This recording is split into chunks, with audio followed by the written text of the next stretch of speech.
ISRO chief Somnath की भक्ति की शक्ति का असर, हिंदू विरोधियों का प्रोपेगेंडा हुआ बेअसर।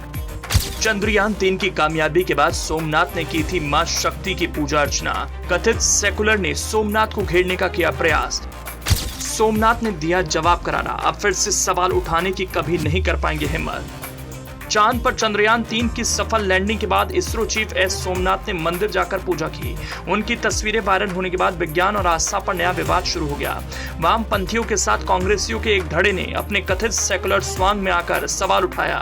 लेकिन सोमनाथ की शिव शक्ति की भक्ति पर सवाल उठाने वालों पर सवाल है, क्या वैज्ञानिकों को सिर्फ विज्ञान पर ही बात करनी चाहिए? आध्यात्म पर राय रखने का क्या उन्हें हक नहीं? सवाल ये भी, एक वैज्ञानिक की ओर से पूजा करने पर विवाद क्यों हो रहा है? कोई भी शख्स, अगर वो साइंटिस्ट हो या पॉलिटिशियन, हर एक को अपनी अपनी आस्था को दिखाने का पूरा हक है, भले ही वो किसी भी धर्म से क्यों ना हो। अपनी सफलता के लिए किसी अलौकिक शक्ति का आभार जताना गलत नहीं। इसरो चीफ एस सोमनाथ ने चंद्रयान 3 की लॉन्चिंग के पूर्व तिरुपति मंदिर जाकर पूजा अर्चना की थी। इसके बाद जब चंद्र मिशन पूरा हुआ तो वो केरल के विक्रमजम में स्थित पूर्णामिकावु मंदिर में अपने आराध्य का आभार जताने पहुंचे। उनकी तस्वीरें वायरल हो गई और सोशल मीडिया पर एक नया विवाद शुरू हो गया। विज्ञान बनाम धर्म पर बहस होने लगी।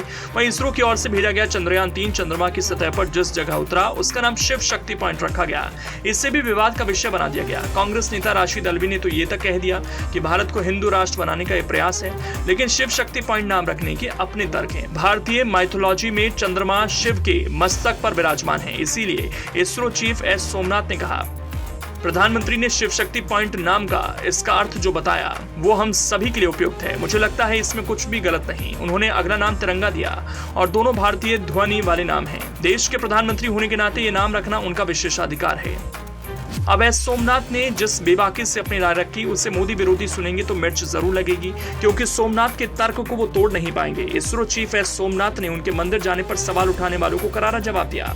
एस सोमनाथ का कहना है, धर्म उनका निजी मामला है, इससे किसी को कोई मतलब नहीं रहना चाहिए। इस बीच इसरो के पूर्व अध्यक्ष माधवन नायर भी सोमनाथ के पक्ष में आ गए। उन्होंने महान वैज्ञानिक आइंस्टाइन के हवाले से कहा कि जो दृष्टि से परे है वो ईश्वर है, उसे सृष्टि का निर्माता कहा जा सकता है। एस सोमनाथ यही नहीं रुके, वो इससे आगे बढ़े और अपने तर्क को विस्तार देते हुए कहा, तो विज्ञान के साथ हैं, लेकिन विज्ञान आध्यात्म से दूर नहीं। विज्ञान ब्रह्मांड दुनिया की खोज है और आध्यात्म भीतर के संसार का। आध्यात्म हमें प्रेरणा देता है। जब हम बड़े मिशन की तरफ निकलते हैं तब हमें बहुत कुछ ऐसा चाहिए जो हमें आंतरिक रूप से दृढ़ बनाए। यही आध्यात्म है, इसलिए उनका मंदिर जाना गलत नहीं। बहरहाल ये भारत की मजबूत इच्छा शक्ति है। चंद्रयान 3 की कामयाबी के बाद हम आदित्य यान बना रहे हैं। अब भारत के विज्ञान के रडार पर सूर्य की खोज है। सूर्य के अंदर क्या छिपा है, उसका रहस्य क्या है, जिससे भारतीय पता लगाएगा। इन सब के बीच देश में कथित सेकुलरों का एक वर्ग है जिससे लगता है साइंस का रिलीजन से कोई कनेक्शन नहीं, लेकिन वो भूल जाते हैं कि महान वैज्ञानिक आइंस्टाइन भी धर्म और आध्यात्म की सत्ता को स्वीकार करते थे। तो क्या माना जाए, आजकल किसी भी मुद्दे के पॉजिटिव पक्ष को जाने बिना नकारात्मक पक्ष पर विचार करना एक फैशन सा चल निकला है। क्या माना जाए, ये एक प्रयास है जिससे हिंदू धर्म की गरिमा समाप्त हो सके, लेकिन वो लोग ये नहीं सोचते। ऐसा करने से बेकार की तनातनी बढ़ती है। वैसे भारत अलग अलग धर्मों को अपने में समाये देश है। हिंदुओं के बाद यहाँ सबसे अधिक अनुयायी इस्लाम के हैं, पर दोनों के बीच दूरी इतनी अधिक है कि एक पूरब तो एक पश्चिम को चलता है। राजनीतिक लोग इसे और पनपाते हैं। एक तरफ कांग्रेस और आजकल उसके साथ लगे वामपंथी बीजेपी को हमेशा हिंदू पार्टी बताकर उसे कटघरे में खड़ा करते हैं, तो दूसरी तरफ बीजेपी कांग्रेस को हिंदू विरोधी बताती है।